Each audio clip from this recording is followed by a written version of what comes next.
श्रीमद् भागवतम स्कंद द्वितीय अध्याय सप्तम विशिष्ट कार्यों के लिए निर्धारित अवतार श्लोक संख्या 46 शब्दार्थ अनुवाद तात्पर्य डिवाइन ग्रेस एसी भक्तिवेदांत स्वामी प्रभुपाद द्वारा। ते वै विदन्त्यतितरन्ति च देवमायां स्त्रीशूद्रहूणाशबरा अपि पापजीवाः यद्यद्भुतक्रमपरायणशीलशिक्षाः तिर्यग्जना अपि किमु श्रुतधारणाये। शब्दार्थ ते ऐसे पुरुष वै निसंदेह विदन्ति जानते हैं अतितरन्ति आगे निकल जाते हैं च भीव देवमायाम भगवान की आच्छादन शक्ति स्त्री यथा स्त्री शूद्र श्रमिक वर्ग के लोग हूणा पर्वती लोग शबराह साइबेरिया वासी या शूद्रों से भी निम्न निम्न अपि यद्यपि पाप जीवाः पापी जीव यदि बशर्ते की यदि जोते अद्भुत क्रम आश्चर्यजनक कार्य करने वाले परायण भक्त शील आचरण शिक्षा के द्वारा प्रशिक्षित तिर्यक जना वे भी जो मनुष्य नहीं है अपि भी किम क्या वो कहा जाए श्रुत धारणा जिन्होंने भगवान के विषय में सुनकर भगवान का भाव ग्रहण किया है ये वे। अनुवाद पापी जीवन बिताने वाले समुदायों में भी से भी शरणागत लोग जैसे स्त्री शूद्र हूण यानी पर्वती लोग तथा शबर साइबेरियावासी यहाँ तक कि पशु पक्षी भी भगवत विज्ञान के विषय में जान सकते हैं।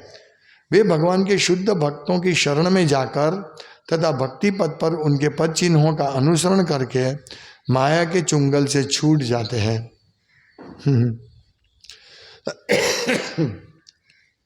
तात्पर्य कभी कभी प्रश्न पूछा जाता है कि भगवान की शरण में किस प्रकार जाया जाए। भगवत गीता के 18वें अध्याय के 66वें श्लोक में भगवान ने अर्जुन से कहा कि वह उनकी शरण में आए, अतः जो लोग ऐसा नहीं करना चाहते वे प्रश्न करते हैं कि ईश्वर कहाँ है और ईश्वर है कहाँ और वे किसकी शरण में जाए। ऐसे प्रश्नों का या पुच्छा का यहाँ उपयुक्त उत्तर दिया गया है। श्री भगवान भले ही मनुष्य की आंखों के समक्ष उपस्थित न हो, किंतु यदि कोई सच्चे दिल से मार्गदर्शन का इच्छुक है तो भगवान कोई प्रामाणिक व्यक्ति भेज सकते हैं जो उसे भगवान के धाम का ठीक ठीक रास्ता बता सके। आत्म साक्षात्कार के पथ पर अग्रसर होने के लिए किसी भौतिक योग्यता की आवश्यकता नहीं होती। भौतिक जगत में यदि कोई किसी विशेष सेवा यानी नौकरी को अपनाता है तो उसके पास इसके लिए कुछ विशेष योग्यता भी होनी चाहिए। इसके बिना मनुष्य नौकरी के लिए अयोग्य रहता है, किंतु भगवान की भक्तिमयी सेवा के लिए जिस एकमात्र योग्यता की आवश्यकता है वह है समर्पण, शरण में जाना। यह समर्पण अपने खुद के हाथ की बात है। यदि मनुष्य चाहे तो वह तुरंत समर्पण कर सकता है और उसी समय से उसका आध्यात्मिक जीवन प्रारंभ हो जाता है।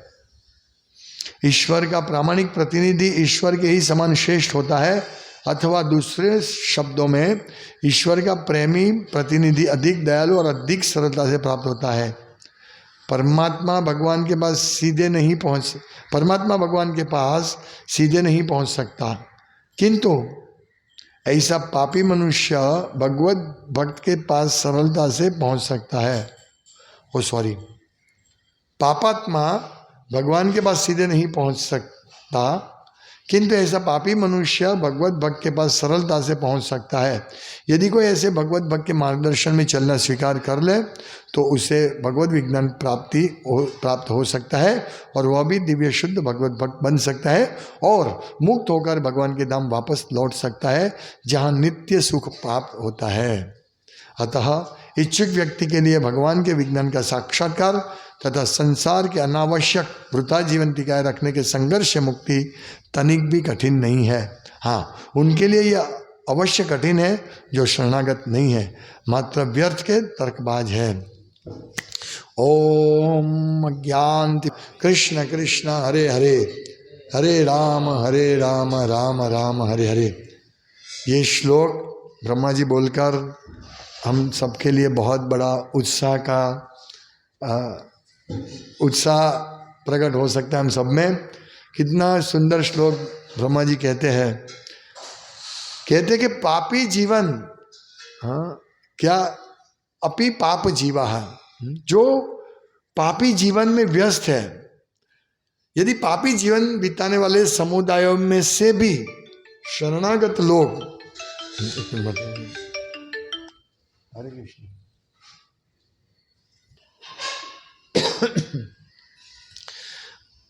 पाप जीवा मेन जो हम अभी 2-3 दिन से ये बता रहे हैं, ब्रह्मा जी का जो वाणी है वो कहते हैं मेन शरणागति। इवन पापी जीवन वाले भी शरणागत हो जाते हैं तो वो इस माया के चुंगल से छूट जाता है। तो किम शुद्ध धारणा ये ऐसे कि तिर्यक जन पशु पक्षी भी यदि शरणागत हो या ऐसे भक्तों की संगति में रहे तो वो भी मुक्त हो जाते हैं। तो किम शुद्ध धारणा ये, तो जिन्होंने भगवान के विषय में सुनकर भगवान की सेवा का भाव ग्रहण किया उनकी बात क्या करें, ऐसा इस श्लोक में है। प्रभुपाद बहुत अच्छी तरह से है इसमें स्टेप बाय स्टेप चीज़ समझा रहे हैं। उसका जो सार है प्रभुपाद का सार, वो कहते हैं कि इच्छुक व्यक्ति को के लिए भगवान के विज्ञान का साक्षात्कार तथा संसार के अनावश्यक वृथा जीवन टिकाए रखने में के संघर्ष से मुक्ति तनिक भी कठिन नहीं है। यानी भक्तों के लिए जो थोड़े भी आश्रित है और धीरे धीरे शरणागति भक्तों का संग करके आगे बढ़ते हैं भक्ति में, तो उनके लिए भगवत प्रेम प्राप्त करना, आत्म साक्षात्कार प्राप्त करना बिल्कुल कठिन नहीं है। ये भगवान के विज्ञान का साक्षात्कार करना उनके लिए कठिन नहीं। हम सब देखते हैं हमारे भक्त भी जो भक्ति में आगे बढ़ते हैं, सेवा करते हैं, तो वो धीरे धीरे धीरे भगवान के विज्ञान को अच्छी तरह समझ सकते हैं। और हम देखते हैं कि भक्त नया नया जुड़ता है, भक्तों का संग में रहते हैं, फिर धीरे धीरे धीरे वो बोलता है कि मुझे अभी दीक्षा लेनी है। हाँ, ये स्टेप बाय स्टेप है ना। हमारे संग में आके यहाँ हम जब भक्ति करते हैं तो कितने लोगों की दीक्षा हो गई। तो ऐसे भक्तों के संग से इस प्रकार वातावरण इतना भक्तिमय हो जाता है कि वो व्यक्ति अपने आप भक्ति करेगा। वो रेगुलर आके वो भक्तों से मार्गदर्शन प्राप्त करके शुद्ध भक्ति प्राप्त करेगा। इसलिए यहाँ प्रभुपाद लिखते हैं कि लोग ऐसा बोल सकते हैं कि भाई भगवान को तो हमने देखा नहीं है। भगवान कहते हैं भगवत गीता में कि भाई माम एकम शरणम व्रज, मेरे अकेले के शरण में आओ। लेकिन भगवान तो दिखते नहीं हमको, कैसे शरण में जाए। हाँ, तो वो ईश्वर है कहाँ और वे किसकी शरण में जाए, ऐसा प्रश्न पूछने वाले बहुत सारे हैं। हमको तो दिखते नहीं ईश्वर। प्रभुपाद कहते हैं ऐसे प्रश्न का यहाँ उत्तर दिया गया है। क्या उत्तर है? उत्तर ये है कि यद अद्भुत क्रम परायण शील शिक्षा, यद अद्भुत कि जिनकी यद अद्भुत यानी जो आश्चर्यजनक कार्य करने वाले वो भक्त, उनके संग में रहकर व्यक्ति भगवान के शरण में जा सकते हैं। ये है इस आज के श्लोक में ये बोलते हैं ना, कहाँ कैसे जाए भगवान का, हमने तो भगवान को देखा नहीं। नहीं, कोई बात नहीं, भगवान नहीं दिखते आपको, कोई बात नहीं, आप भक्त के शरण में जाओ। जिन्होंने भगवान की भक्ति करके भगवत विज्ञान को ग्रहण कर लिया है, ऐसे भक्तों के पास जाओ। ऐसे मूर्ख लोग पूछते हैं कि तुमने भगवान को देखा है? यस, देखा है।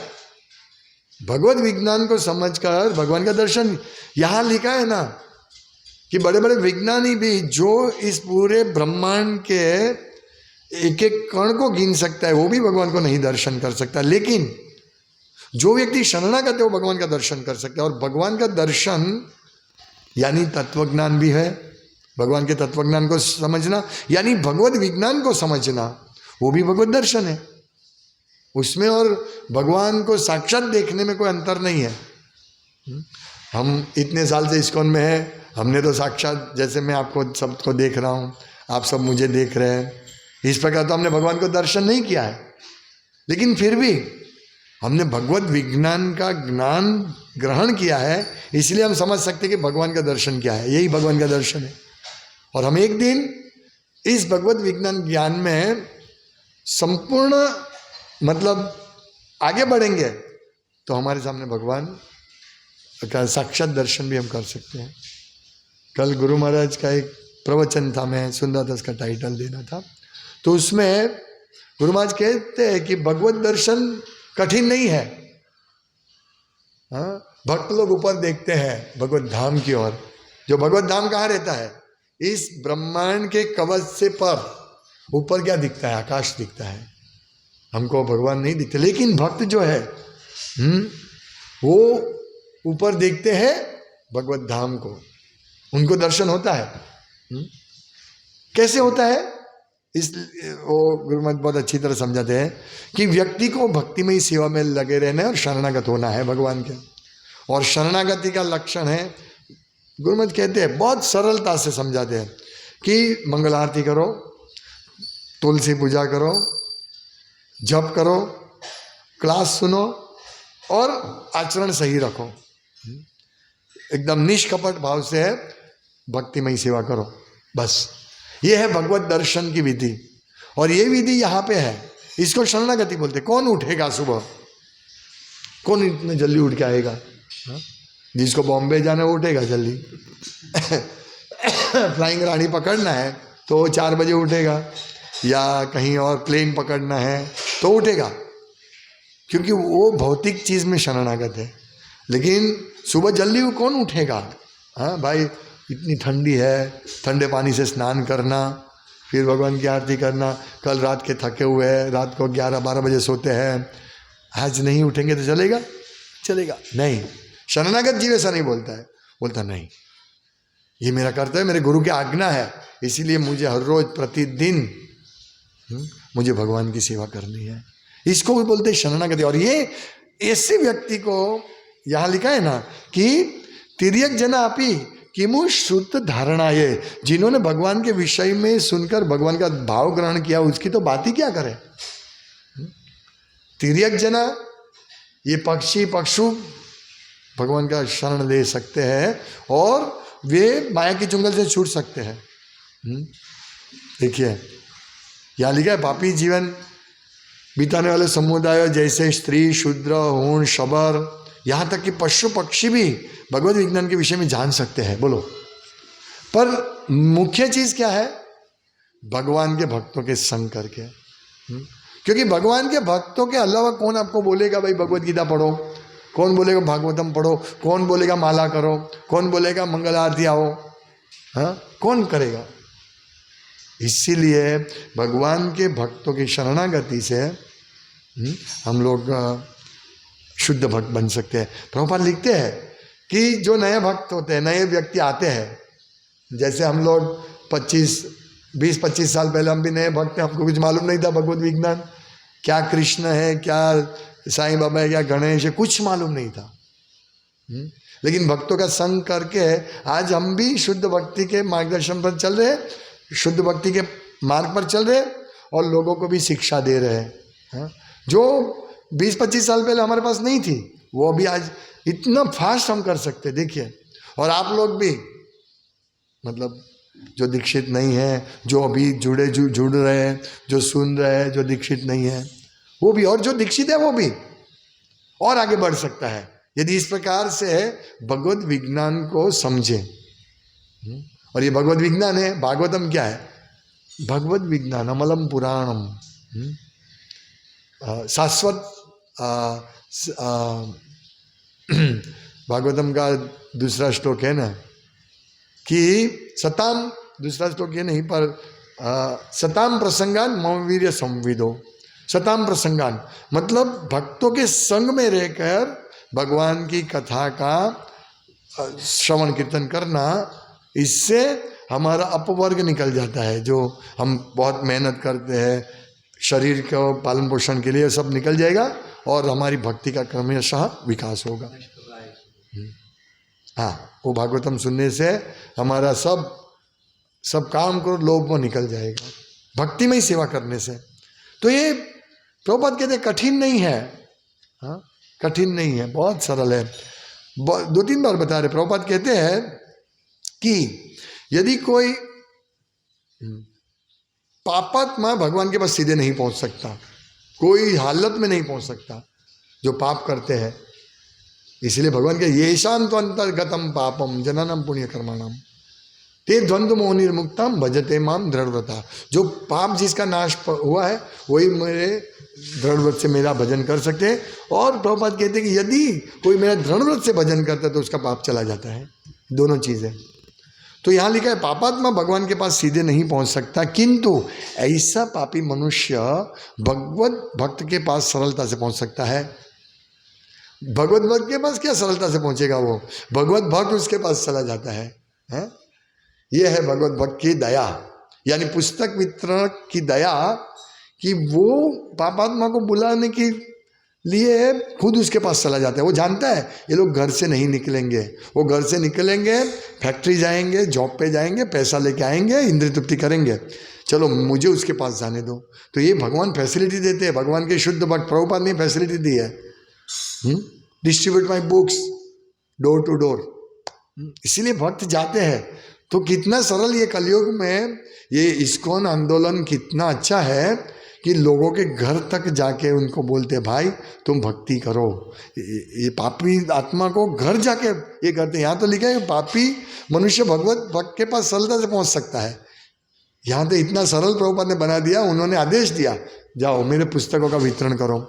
तो शेरी में जाते हैं, घर घर जाते हैं, ऑफिस में जाते हैं, बड़े बड़े लोगों के पास जाते हैं। तो उनको भगवत भक्ति, उनका पाप दूर करने के लिए उसके पास पहुंच जाते हैं। यदि कोई ऐसे भगवत भक्त के मार्गदर्शन में चलना स्वीकार कर ले तो उसे भगवत विज्ञान प्राप्त हो सकता है और वह भी दिव्य शुद्ध भक्त बन सकता है और मुक्त होकर भगवान के धाम वापस लौट सकता है। देखिए, जहाँ नित्य सुख प्राप्त होता है, नित्य सुख इस जगत में तो है नहीं। कितना बड़ा बंगला है, सुख नहीं है। लेकिन भगवत भक्त उधर जाकर उसको आध्यात्मिक पुस्तकें, दिव्य ज्ञान की बुक्स देते हैं, उनको सत्संग करते हैं, फिर उसको प्रेरणा मिलती। जैसे जगन्नाथ दामोदर को कल बता रहे, हम एक भक्त के घर गए, वो क्या नाम, परेश भाई। तो बोले जगन्नाथ दामोदर के गुरु महाराज आए थे अरविंदाक्ष प्रभु के घर, तो हम उसके सामने रहते थे। तो गुरु महाराज के हाथ से भागवतम दिलवाया। तो आज वो कितना अच्छा यहाँ भक्त बन रहा है। उन्होंने पुस्तकें ली और वो 16 माला करता है।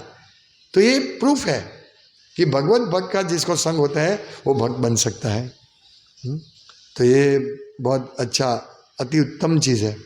हरे कृष्णा। श्रीमद् भागवतम की जय। शिल प्रभुपाद की जय। वांछा कल्पतरुभ्यश्च कृपा सिन्धुभ्यो पतितानां दन्ति निधाय धनं कंपद्यो निपत्तिकृत्वा च काकुशलमितदहं द्रविमहि साधु सर्वं चैतन्यम्।